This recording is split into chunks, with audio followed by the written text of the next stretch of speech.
dass unser Lernäußeres so überdurchschnittlich mit Glück gesegnet ist. Das muss ja eine Ursache haben. Und scharfsinnige Köpfe führen das ja dennoch auf den Umstand zurück, dass Fortuna eine Göttin ist, mithin ein weibliches Wesen. Und bei der hat unser vitaler Athlet ja sowieso einen Stein im Brett.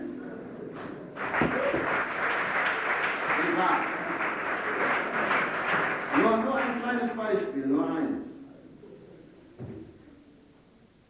86%, meine Damen und Herren, 86% der jungen Fräulein aus unserer Jahrgangsstufe haben bei einer Umfrage zugegeben, dass sie gerne einmal mit unserem Herrn Oesterhaus tanzen gehen möchten. Ich glaube, dem ist dann schon da nichts hinzuzufügen. Meine lieben Freunde, bevor ich nun meine beschränkten Anmerkungen allmählich ausbringen lasse, möchte ich nicht versäumen, hier noch einige Empfehlungen für die Zukunft dieser Lehranstalt auszusprechen. Denn es werden sicherlich noch einige Herausforderungen in der Zukunft auf uns zukommen. Und nun komme ich auch nicht herum, Kritik zu üben. Ja, es muss sein, es gibt da einige Dinge, die uns zur kritischen und sachlichen Auseinandersetzung zwingen.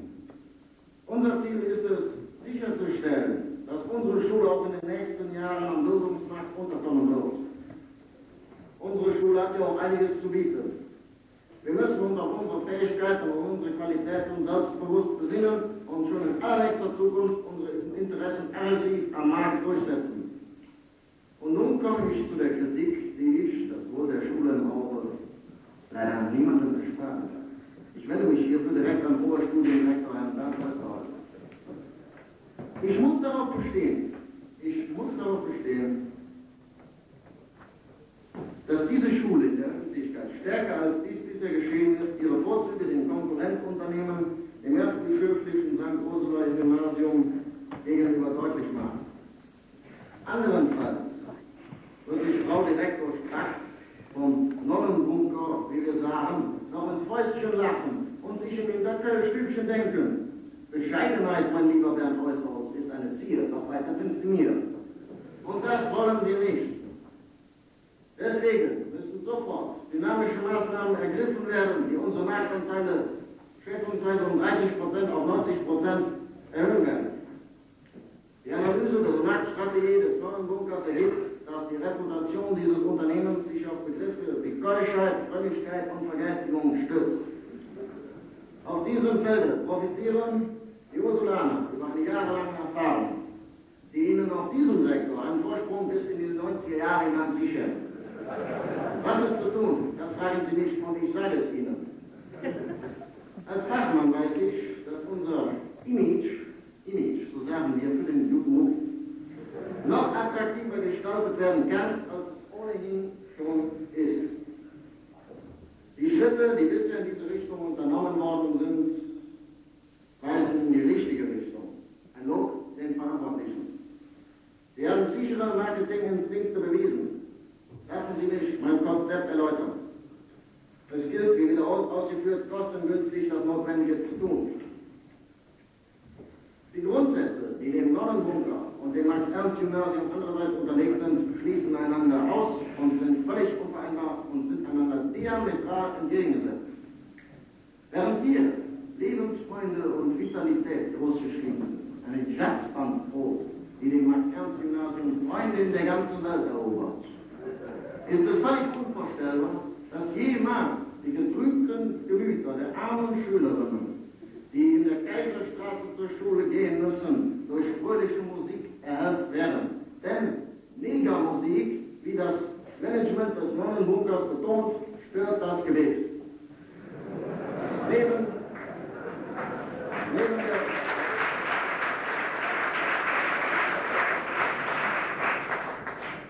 Neben der Jazzband, die für die akustische Schönheit und Lebensfreude sorgt, besitzt das Max-Ernst-Gymnasium jedoch eine Fülle optischer Reize, die vielleicht stärker betont und auf Aufsätzbuch-Werbebroschüren herausgestellt werden sollten.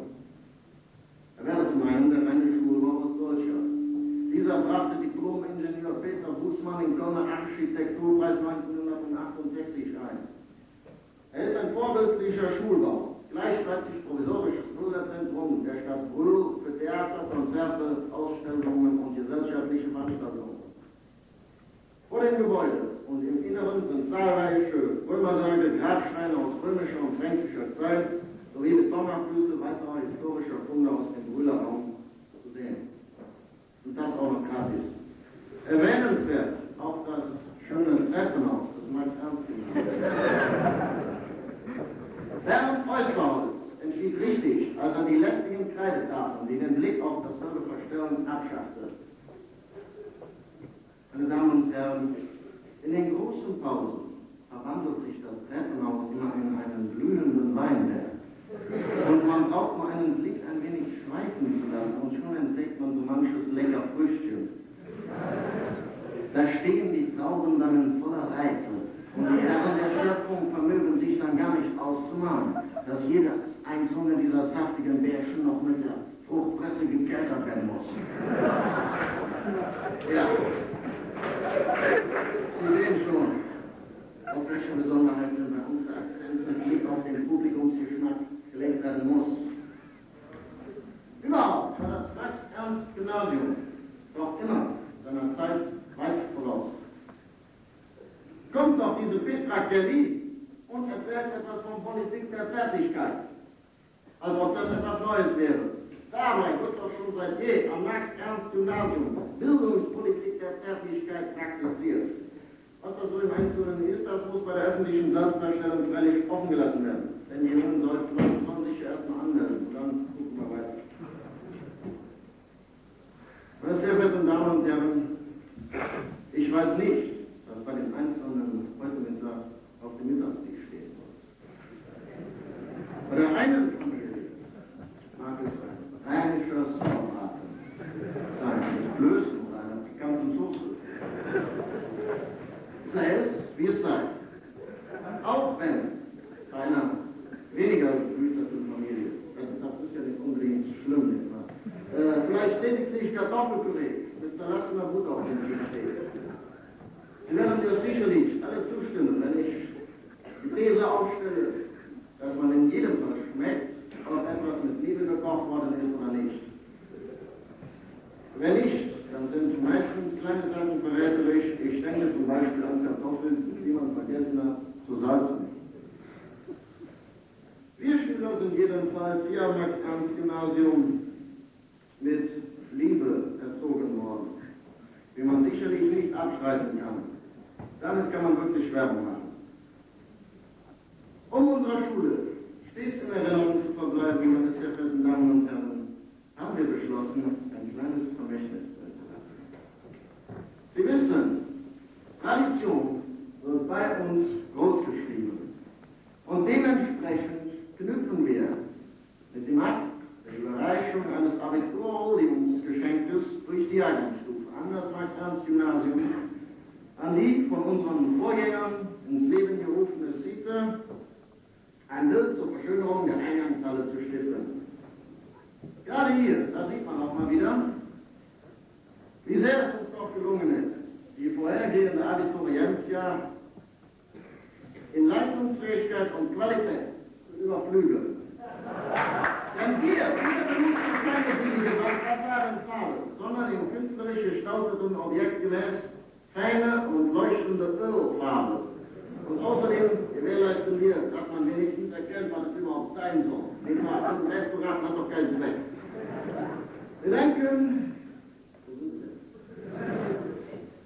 danken im Namen der ganzen Stufe, wobei ich natürlich einige unverbesserliche Querulanten ausdrücklich ausnehmen muss, was Sie hier während äußerst ja als erprobter Politiker jedoch leicht werden und verschmerzen können, unseren Künstler Christian Wolf für seine Arbeit. Und ich möchte, indem ich dieses Geschenk weiterreiche, von dem wir hoffen, dass es seinen Platz in der Eingangshalle finden wird, schließen mit den Worten: Unsere Herzen sind voller Dankbarkeit